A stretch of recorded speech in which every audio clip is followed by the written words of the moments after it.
Why do you think men cheat? Well, I think that cheating, there are a couple different kinds of categories for cheating.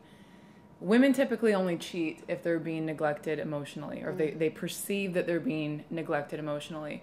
I have some girlfriends who are complete players, and they have their cake and eat it too. Men typically, if they're being neglected physically, or if they just feel entitled, they feel entitled to whatever it is. And emotionally too. Yeah. Right. Yeah. And there can be the rare occasion where a man feels emotionally abandoned. Well, if they have children, the children come along and the husband becomes secondary. Men are proud and special, and they need to be treated like they're special, and they need to be like the main focus. And if they're not getting that, like kids come along, and I think that they need to focus on their relationship.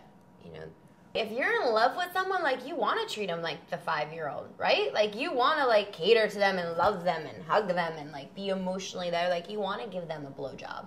A lot of people, you get married and there's, like, the wife doesn't give the husband a blowjob anymore. It's like... Well, not this one. I know she's definitely giving blowjobs.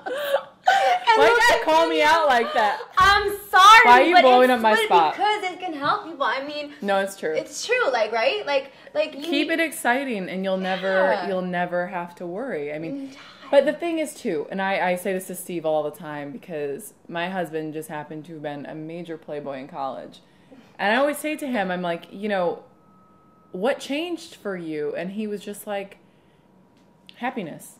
Yeah. Happiness can change somebody, and that's an emotional thing. When you're happy, it's like when you're excited to go home to your significant other, that is such a blessing in of itself.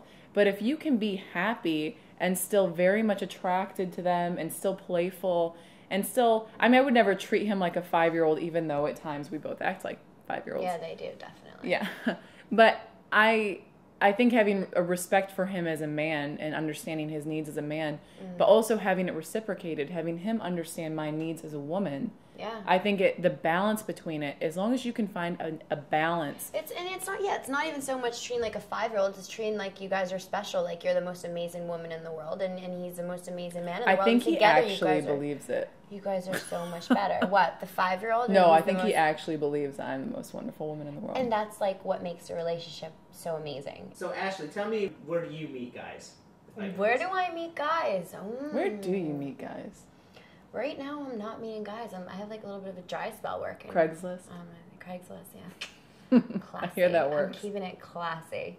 No, I met someone, and I'm really happy, and, he's my best friend, and I love him to death, and, I'm just taking it one day at a time, so really I'm not interested in meeting anyone. Are we talking about that? We're talking about it publicly really, now. Yeah, but I'm not really. I don't think I want to. Maybe.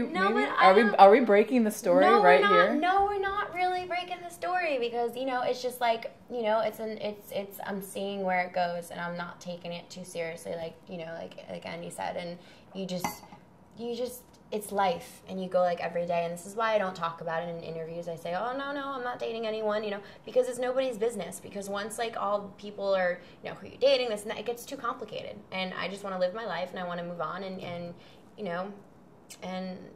what happens. I love him, and yeah, we'll see what happens.